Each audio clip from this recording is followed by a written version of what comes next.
মুছলমান ৰাইজক শপত বাক্য পাঠ কৰোৱালে বিধায়ক অখিল গগৈ সাম্প্ৰদায়িক দল বিজেপিৰ প্ৰাৰ্থী কোনো কাৰণতে যাতে মুছলমান জনতাই ভোট নিদিয়ে তাৰ বাবে এনে ধৰণে হাজাৰ হাজাৰ মুছলমান জনতাক শপত বাক্য পাঠ কৰোৱালে বিধায়ক অখিল গগৈৰ ফালৰ পৰা কোৱা হৈছে যদিহে মুছলমান ৰাইজে বিজেপিৰ প্ৰাৰ্থীক ভোট দিয়ে বিজেপিৰ প্ৰাৰ্থী সুৰেশ বৰাক যদি ভোট দিয়ে তেনেহলে মই মুছলমান ৰাইজৰ লগত আৰু কেতিয়াও নাথাকো যদি বস্তুৰ দাম বাঢ়িব লাগে তেনেহলে বিজেপিক ভোট দিয়ক এনে ধৰণে মন্তব্য কৰা দেখা পোৱা গ'ল বিধায়ক অখিল গগৈৰ ফালৰ পৰা স্পষ্ট ৰূপত কোৱা হৈছে নগাঁও লোকসভা সমষ্টিত বিজেপিৰ বিকল্প কংগ্ৰেছ প্ৰাৰ্থী প্ৰদ্যুৎ বৰদলৈ ভোট দিয়ক তাৰ বাহিৰে বিজেপি কোনো কাৰণতে ভোট নিদিব আৰু এনে ধৰণে শপত বাক্য পাঠ কৰোৱালে বিধায়ক অখিল গগৈৰ ফালৰ পৰা কোৱা হৈছে যে নিৰ্বাচনৰ আগত যিগৰাকী মুখ্যমন্ত্ৰী হিমন্ত বিশ্ব শৰ্মা যিগৰাকী মন্ত্ৰী পীযুষ হাজৰিকাই মুছলমানৰ ভোট নালাগে বুলি লম্ফজম্ফ কৰিছিল সেই হিমন্ত বিশ্ব শৰ্মা আৰু পীযুষ হাজৰিকাই এতিয়া মুছলমান ৰাইজৰ পদুলিয়ে ভোট ভিক্ষা কৰি ফুৰিছে এতিয়া বিজেপিয়ে বুজি উঠিছে যে মুছলমানৰ ভোটৰ অবিহনে বিজেপিৰ প্ৰাৰ্থী কোনো কাৰণতে জয়ী হ'ব নোৱাৰে আৰু অখিল গগৈ শপত বাক্য পাঠ কৰোৱাই এটাই দাবী জনালে মুছলমান জনতাক যাতে কোনো কাৰণতে সাম্প্ৰদায়িক দল বিজেপিক মুছলমান জনতাই ভোট নিদিয়ে এই মুহূৰ্তত এই ডাঙৰ খবৰ লৈ আহিছে নিটক্সৰ দৰ্শকৰ বাবে হাজাৰ হাজাৰ মুছলমান ৰাইজক শপত বাক্য পাঠ কৰোৱালে বিধায়ক অখিল গগৈয়ে সাম্প্ৰদায়িক বিজেপি আৰু এআইডিএফক ভোট নিদিবলৈ শপত বাক্য পাঠ কৰোৱালে বিধায়ক অখিল গগৈয়ে হাজাৰ হাজাৰ মুছলমান ৰাইজৰ জয় আই অসম ধ্বনিৰে কঁপি উঠিল মৈৰাবাৰীৰ আকাশ বতাহ নগাঁৱৰ বিজেপি প্ৰাৰ্থী সুৰেশ বৰা বন্দুক মৰাৰ বাবে বিখ্যাত সেই সুৰেশ বৰাক ভোট দি কোনো লাভ নাই বুলি মন্তব্য কৰিছে অখিল গগৈয়ে নগাঁৱৰ বিজেপি প্ৰাৰ্থী সুৰেশ বৰাক কোনেও ভোট নিদিব মুছলমানৰ ভোট নালাগে বুলি কোৱা হিমন্ত বিশ্ব শৰ্মাই কিয় এতিয়া মুছলমানৰ ভোট ভিক্ষা কৰি আছে প্ৰশ্ন উত্থাপন কৰিছে অখিল গগৈয়ে মুছলমান ৰাইজৰ অবিহনে বিজেপি জিকিব নোৱাৰে বুলি বুজি উঠিছে আৰু সেইবাবে মুছলমান ৰাইজৰ ওচৰত গৈ ভোট ভিক্ষা কৰি ফুৰিছে হিমন্ত বিশ্ব শৰ্মাই যদি মূল্য বৃদ্ধি লাগে বস্তুৰ দাম বাঢ়িব লাগে তেনেহলে বিজেপিক ভোট দিয়ক মোৰ ক'ব লগা একো নাই এনে ধৰণে মন্তব্য কৰিছে অখিল গগৈয়ে কিন্তু কোনো কাৰণতে মুছলমান জনতাই বিজেপিক ভোট নিদিব অসমৰ সকলো মানুহৰ মুখ বন্ধ কৰিবলৈ পুলিচ লগাই হিমন্ত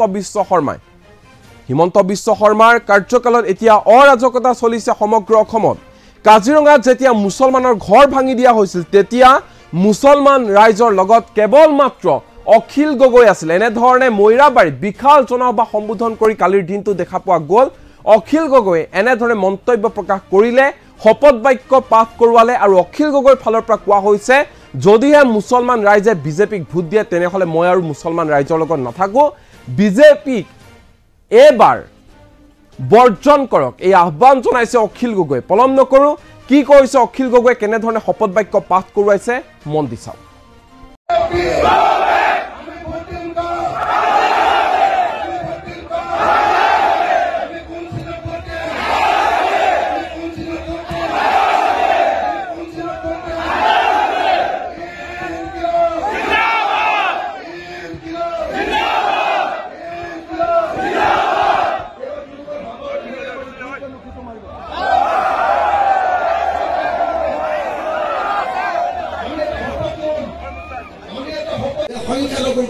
মুছলমানৰ ভোট আমাক নালাগে কোনে কৈছিলে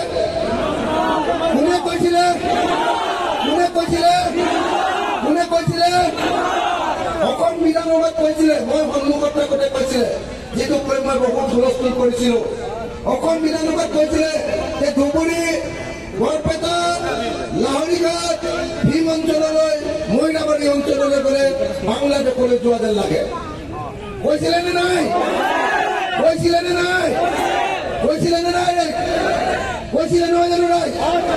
আপোনালোকে সকলো খবৰ পায় নে নাপায় কথাবিলাক পায় নে নাপায় মুছলমান মহিলাসকলক কি বুলি কৈছিলে মেচিন বুলি কৈছিলে নে নাই কি বুলি কৈছিলে সন্তান জন্ম দিয়া মেচিন বুলি কৈছে, হয় নহয়? এতিয়া শুনিছো অসমৰ মুখ্যমন্ত্ৰী আৰু পীযুষ হাজৰিকা, মন্ত্ৰী পীযুষ হাজৰিকাই এতিয়া টকাৰ টোপোলা লৈ মুছলমানৰ ঘৰে ঘৰে, মুছলমানৰ গাঁৱে গাঁৱে ঘূৰি ফুৰিছে, কৈছে যে এইবাৰ মুছলমানে নবচালে আমাক বচাওঁতা দিব নাই। কৈছে নে নাই কওক? কৈছে নে নাই কওক আপোনালোকে? শ্ৰদ্ধেয় ৰাইজ, মই আপোনালোকক সকলোকে এটা কথা ক'ব খুজিছো, যদি বস্তুৰ দাম বঢ়াব খোজে তেতিয়াহ'লে বিজেপি ভোট দিয়ক। 3 টকা আছিলে এটা মুৰ্গীৰ ডিমৰ দাম, কিমান আছিলে? 3 টকা আছিলে, এতিয়া কিমান দাম হ'ল? কেই টকা? 10 টকা হয় নে নহয়? 10 টকা। 3 টকা আছিলে আগতে লৱণৰ দাম, নিমখৰ দাম আছিলে 3 টকা। এতিয়া 1 কেজি নিমখৰ দাম কিমান? কিমান? এতিয়া 30 টকা 1 কেজি নিমখৰ দাম, হয়নে?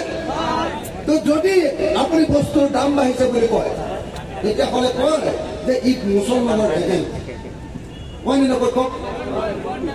কয়নে নকয় কওকচোন আপোনালোকে? কয়নে? যেতিয়া আমি কওঁ যে গেছ চিলিণ্ডাৰ আমি 410 টকাত পাই আছিলো, বিজেপি অহাৰ লগে লগে গেছ চিলিণ্ডাৰৰ দাম 1152 টকা কৰি দিলে, তেতিয়া কয় যে অখিল গগৈ ৰাষ্ট্ৰদ্ৰোহী, কয়নে নকয়? কয়নে নকয়? অসমৰ সকলো মানুহৰ মুখবিলাক বন্ধ কৰিবৰ কাৰণে হিমন্ত বিশ্ব শৰ্মাই পুলিচক লগাই নে নলগায়? লগাই নে নলগায়? আনকি কোনোবাই যদি ফেচবুকতো এটা বাক্য লিখে লগে লগে তেওঁৰ ওচৰলৈ পুলিচ পঠিয়াই দিয়ে আৰু লগে লগে তেওঁক থানালৈ মাতি লৈ যায়, হয় নে নহয়? অৰ্থাৎ হিমন্ত বিশ্ব শৰ্মা চৰকাৰৰ দিনত গণতান্ত্ৰিক ব্যৱস্থাটোক ধ্বংস কৰি মানুহৰ বাক স্বাধীনতাৰ ওপৰত আক্ৰমণ কৰা হৈছে নে নাই? হৈছে।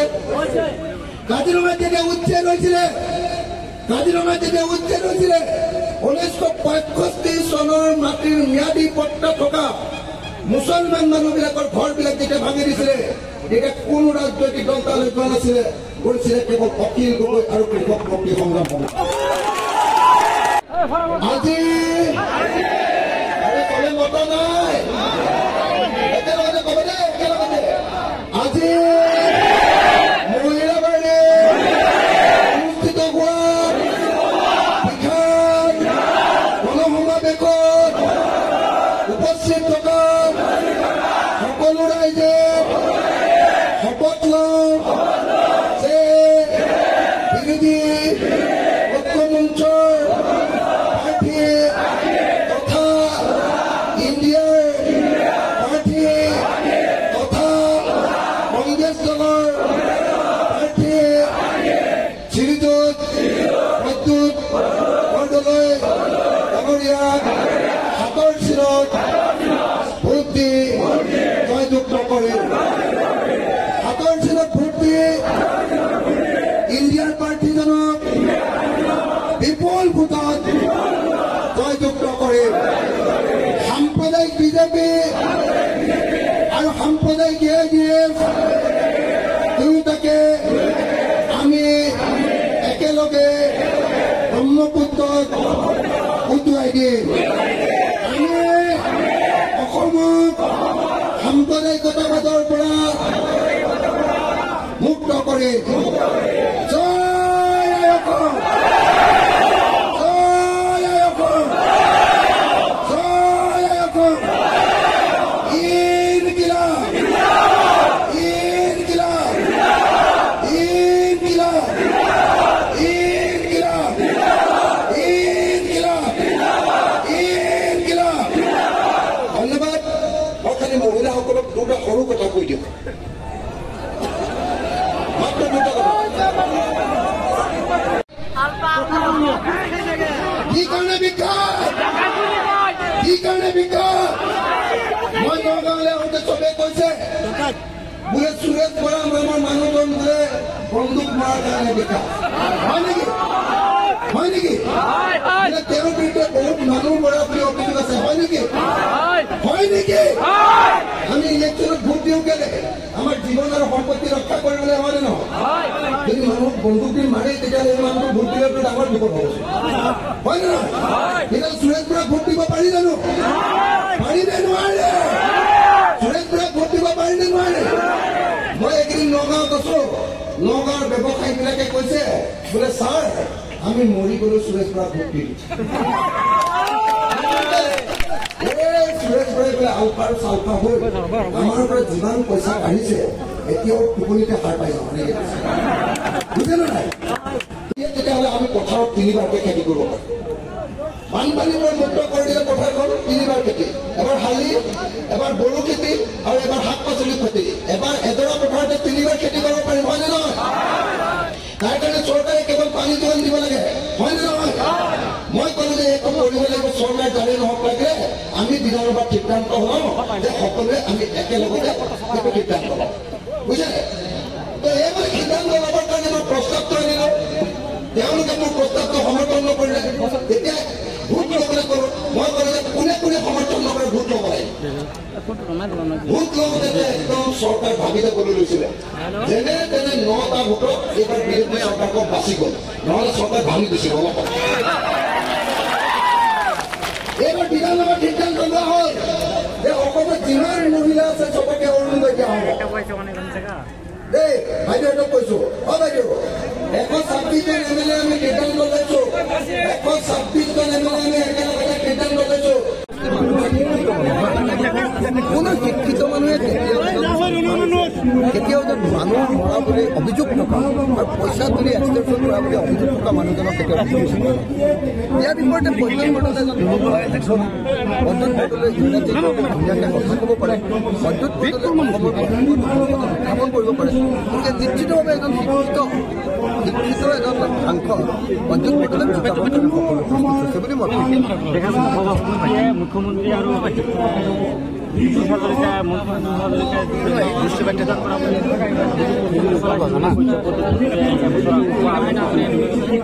মই এইবিলাক নাজানো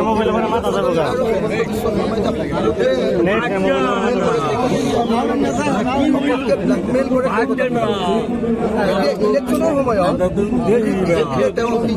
বিজেপিলৈ তেওঁ যাব জইন কৰাই দিব লাগিছিল কিয় নকৰালে ইলেকশ্যনৰ সময়ত মিছামিছি তেওঁ অপপ্ৰচাৰ কৰি থাকিলে আমি যিমান জানো বৈদ্যুৎ বৰ্ডলৈ দৃঢ়তাৰে সৈতে কংগ্ৰেছৰ সৈতে আছে আৰু ভৱিষ্যতেও থাকিব আমি যিমান দূৰ জানো তাকেতো আৰু ভিতৰৰ খবৰ যদি আছে তেতিয়াহ'লে আমাৰ চাচাৰ থাকিব পাৰে মই নাজানো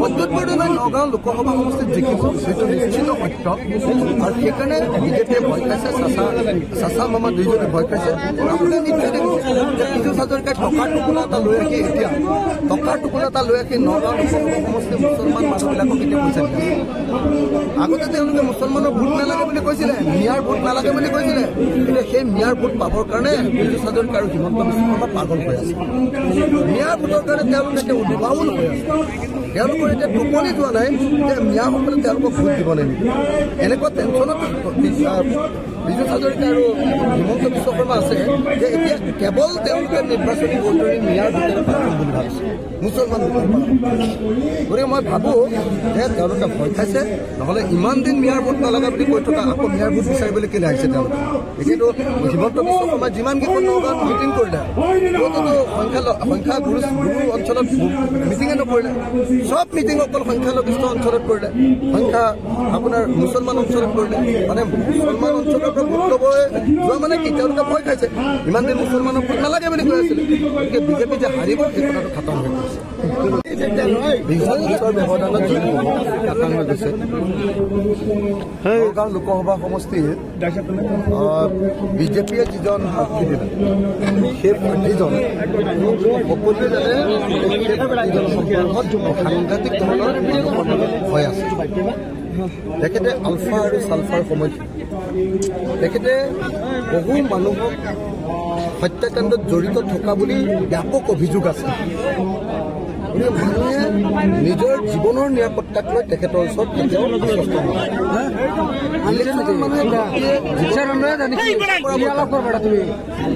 এতিয়া দেখা গৈছে যে বিজেপিয়ে যিজন কেণ্ডিডেট দিছে সেই মানুহজনকে মানুহে নগাঁৱতে বোলে বহুত মানুহক তেওঁক হত্যা কৰা বুলি অভিযোগ উত্থাপন হৈ আছে দ্বিতীয় বস্তুটো হ'ল এই মানুহজনে বহুত এক্সপ্ল'ৰ্চন কৰে ব্যৱসায়ীবিলাকৰ পৰা জোৰ জবৰদস্তি পইচা তোলা অভিযোগ আছে যি কাৰণত এতিয়া ব্যৱসায়ী নহ'ল চাকৰি কৰা মানুহবিলাক এতিয়া বিকশিত ভয় পাইছে কাৰণ বিজেপিৰ কেণ্ডিডেটে আকৌ যদি এতিয়া শাসনলৈ আহি যদি আকৌ উৎপাত কৰে তেতিয়াহ'লে মানুহৰ কি হ'ব দ্বিতীয়তে মানুহে গম পাই গৈছে যে ইয়াত বিজেপি আৰু AIDF লগ লাগি একেলগতে মানে মোমায়ে চাচাৰ পিঠিখন সজুৱাই দিয়ে আৰু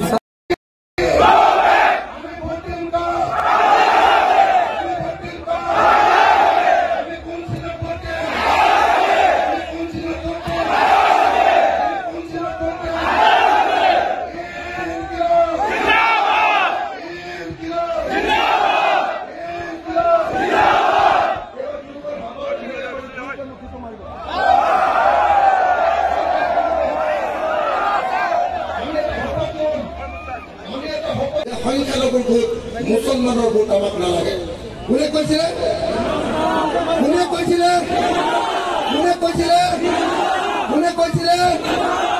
অসম বিধানসভাত কৈছিলে মই সন্মুখত থাকোঁতে কৈছিলে যিটো কৈ মই বহুত হুলস্থুল কৰিছিলোঁ অসম বিধানসভাত কৈছিলে যে ধুবুৰী বৰপেটা লাহৰীঘাট ভীম অঞ্চললৈ মইনাবাৰী অঞ্চললৈ গ'লে বাংলাদেশলৈ যোৱা যেন লাগে কৈছিলে নে নাই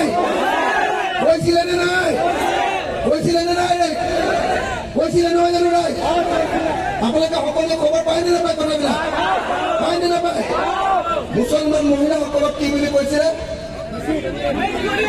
মেচিন বুলি কৈছিলে নে নাই কি বুলি কৈছিলে সন্তান জন্ম দিয়া মেচিন বুলি কৈছিলে হয় নে নহয় এতিয়া শুনিছো অসমৰ মুখ্যমন্ত্ৰী আৰু মন্ত্ৰী পীযুষ হাজৰিকাই এতিয়া টকাৰ টোপোলা লৈ মুছলমানৰ ঘৰে ঘৰে মুছলমানৰ গাঁৱে গাঁৱে ঘূৰি ফুৰিছে কৈছে যে এইবাৰ মুছলমানে নবচালে আমাক বচাওঁতা কোনো নাই কৈছে নে নাই কওক আপোনালোকে শ্ৰদ্ধেয় ৰাইজ মই আপোনালোকক সকলোকে এটা কথা ক'ব খুজিছো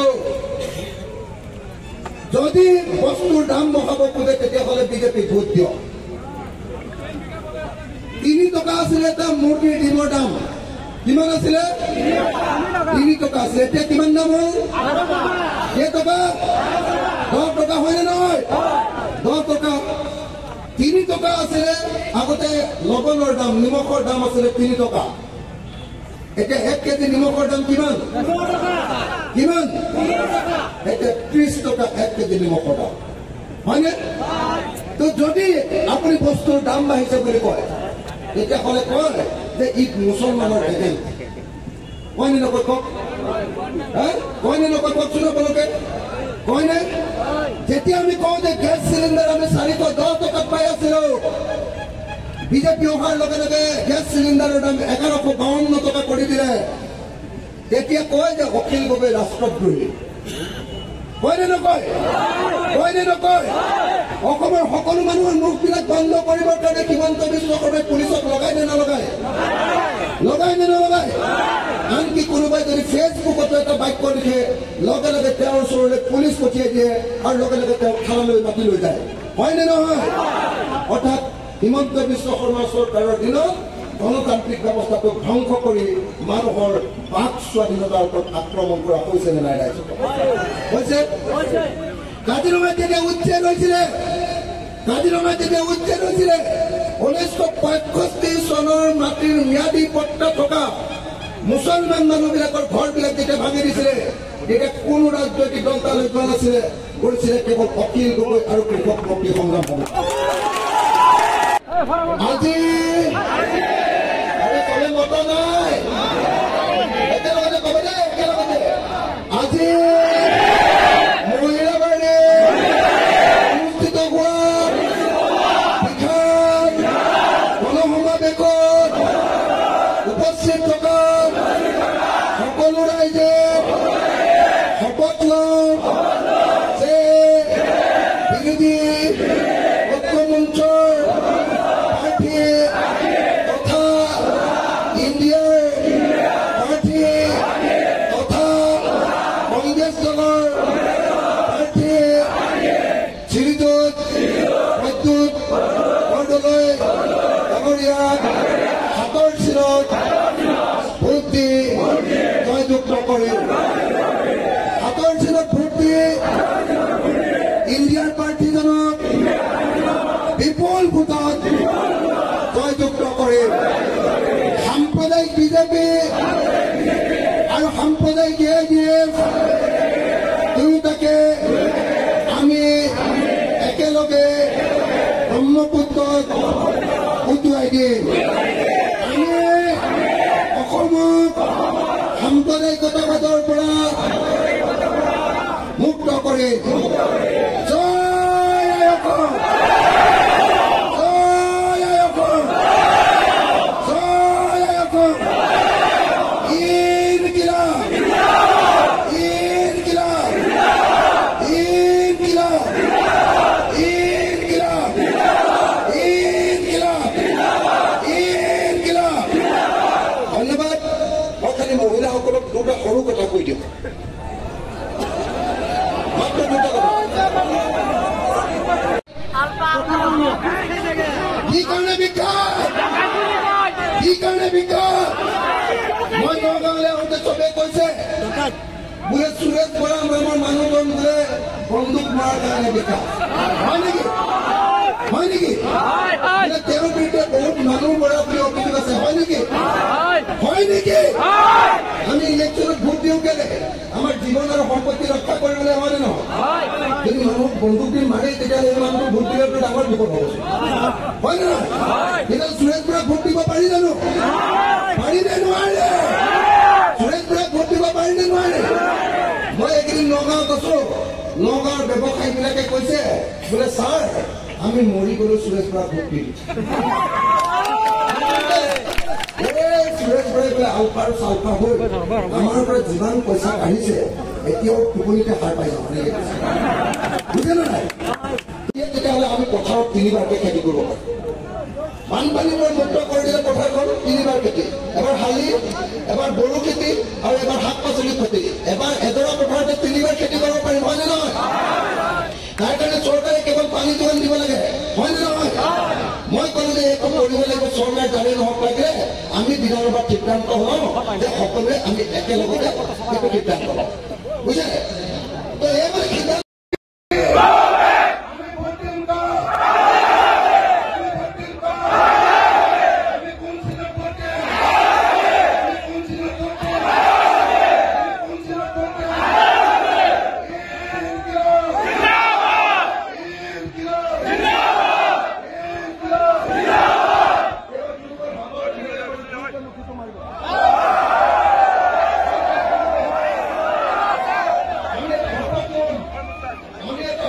সংখ্যালঘুৰ ভোট, মুছলমানৰ ভোট আমাক নালাগে।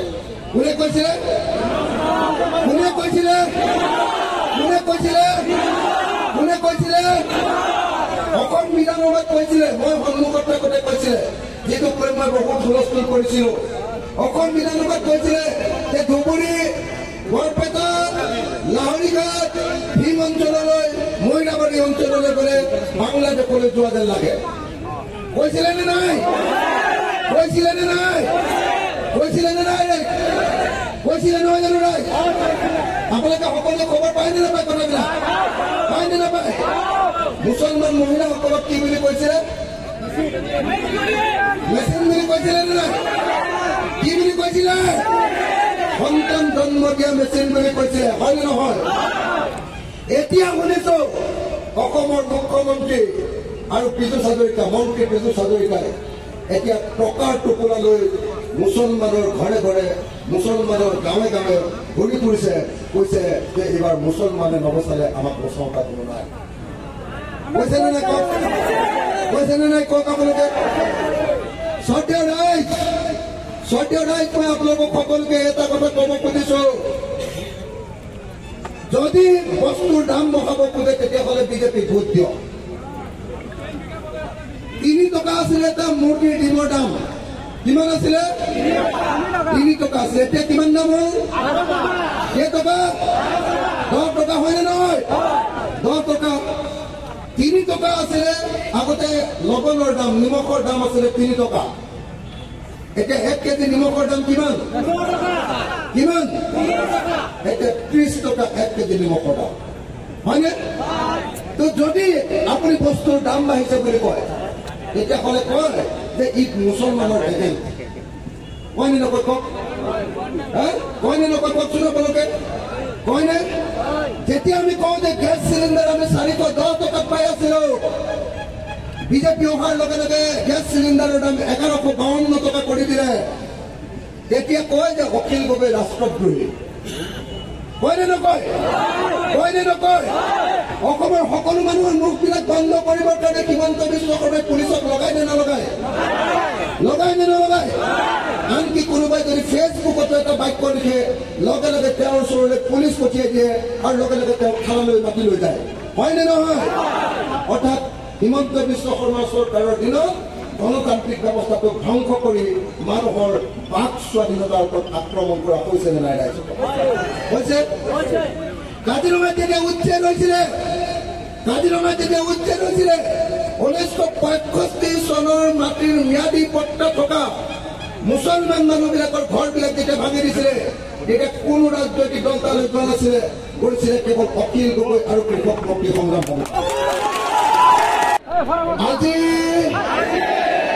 কলে মত নাই একেলগতে কব দে একেলগতে আজি মহিলাবাৰে অনুষ্ঠিত হোৱা বিশাল গণসমাৱেশত উপস্থিত থকা সকলো ৰাইজে শপত লওঁ যে বিৰোধী ঐক্যমঞ্চৰ প্ৰাৰ্থী তথা ইণ্ডিয়াৰ প্ৰাৰ্থী তথা কংগ্ৰেছ দলৰ প্ৰাৰ্থী শ্ৰীযুত প্ৰদ্যুৎ বৰদলৈ ডাঙৰীয়াক হাতৰ চিনত ভোট দি জয়যুক্ত কৰিম হাতৰ চিনত ভোট দি ইণ্ডিয়াৰ প্ৰাৰ্থীজনক বিপুল ভোটত জয়যুক্ত কৰিম সাম্প্ৰদায়িক বিজেপি আৰু সাম্প্ৰদায়িক AIDF দুয়োটাকে আমি একেলগে ব্ৰহ্মপুত্ৰত উটুৱাই দিম আমি অসমক সাম্প্ৰদায়িকতাবাদৰ পৰা মুক্ত কৰিম জয় অসম